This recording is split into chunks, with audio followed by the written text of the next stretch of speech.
एक बार क्या था, एक राज्य था बहुत बड़ा, और वहाँ पर उस राज्य में जो राजा था उसको अपने प्रधान सेनापति, प्रधान सैनिक की आवश्यकता थी, जो उसका प्रधानमंत्री बनी। तो उसने क्या किया, एक कंपटीशन रख दिया। अब कंपटीशन रख दिया तो देश विदेश से जो भी लोग थे, विद्वान लोग थे, उसने कहा मुझे अपना प्रधानमंत्री चाहिए और बहुत बुद्धिमान होना चाहिए और सारी चीज़ों को जानने वाला होना चाहिए और मेरी जो राज्य व्यवस्था में मेरी मदद कर सके। तो बहुत सारे लोग आए, बहुत सारे लोगों का पूरा इंटरव्यू हुआ, सारा उनकी चीज़ों को जांचा परखा गया। धीरे धीरे करते हुए लास्ट में 2 लोग फिल्टर करके बचे। राजा को पहचानना बड़ा मुश्किल हो गया कि इसको चुनूं या इसको चुनूं। दोनों की सेम कैपेबिलिटी थी। अब राजा ने क्या किया, दोनों का परीक्षा लेने की कोशिश, सोचा कि इसकी परीक्षा लेते हैं तब ये हम एनालाइज कर पाएंगे कि एक्चुअल में कैसे, कौन सा सही है।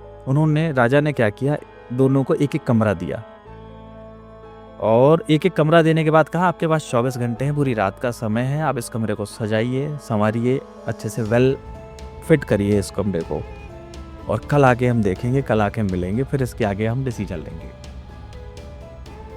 अब उसमें से एक व्यक्ति जो था, होशियार था बहुत, उसने क्या किया, और राजा ने क्या कहा कि तुमको पूरी छूट है, जो सामान यूज़ करना हो, जो चीज़ सजावट के लिए लगानी हो, जो चीज़ व्यवस्था में लगानी हो, तुमको सब कुछ मिलेगा।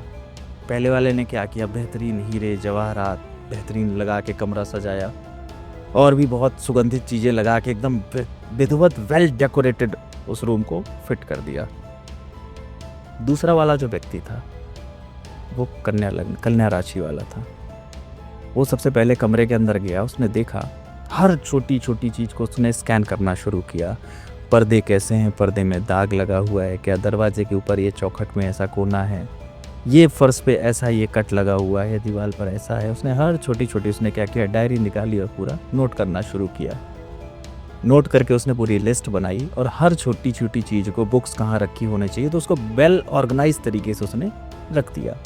बुक्स को लगा दिया, कमरे का सब पैटर्न से, उसने 1 रुपये खर्च नहीं किया। वही चीज़ें जो वहाँ उस कमरे में मौजूद थी उन्हीं को व्यवस्थित कर दिया, सिस्टमैटिक, और कुछ भी खर्च नहीं किया।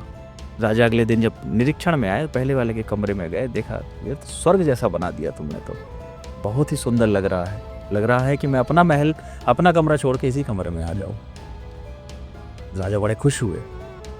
अब जब दूसरे वाले की बारी आई, तो दूसरे वाले में जब राजा ने वहाँ पर जाकर देखा तो उसने कहा इसने तो कुछ भी चेंज नहीं किया, लेकिन इस कमरे में मैं एक भी कमी नहीं निकाल पा रहा हूँ, क्योंकि हर चीज़ बाकायदा वेल सेटल्ड, वेल एस्टैब्लिश तरीके से रखी और सेट है, सब चीज़ें एकदम सिस्टमैटिक लगी हुई हैं। उसने कहा तुमने किया तो कुछ भी नहीं है, लेकिन सब कुछ, मैं तुम्हारी कुछ कमी नहीं निकाल पा रहा हूँ। और राजा ने कहा तुमने खर्च भी नहीं किया है। अब लेकिन राजा दुविधा में पड़ गया, क्योंकि इसका भी सिस्टम सही था, उसका भी सिस्टम सही था। तो राजा ने जब रखी बात अपनी, तो उसने कहा महाराज, जो कन्या राशि वाला व्यक्ति था, उसने कहा महाराज ये जो कमरा मैंने सेट किया ये तो ठीक ही ठीक है, मैंने बाकी बचे हुए समय में पूरे महल का निरीक्षण किया, और निरीक्षण करके ये पूरी एक लिस्ट है, मैंने महल में ये कमियां देखी हुई हैं, और अगर आपने उसको ठीक नहीं कराया तो आने वाले 5 साल के अंदर पूरे महल का खजाना खाली होने वाला है। राजा को एकदम से झटका लगता है कि यही तो है मेरा प्रधानमंत्री सही, जिसने 1 रुपये खर्च भी नहीं किया और पूरा सिस्टम बना दिया। कहानी का कंसर्न क्या निकल कर आया, कंफ्यूजन ये निकल के आया। हाँ, कन्या राशि वाले बहुत ही सिस्टमैटिक होते हैं, बिना खर्च के फालतू का खर्च नहीं करते, और अरेंजमेंट, ऑर्गेनाइजेशन, कैसे चीज़ों को व्यवस्थित किया जाता है, ये इनके पास गॉड का गिफ्टेड टैलेंट होता है।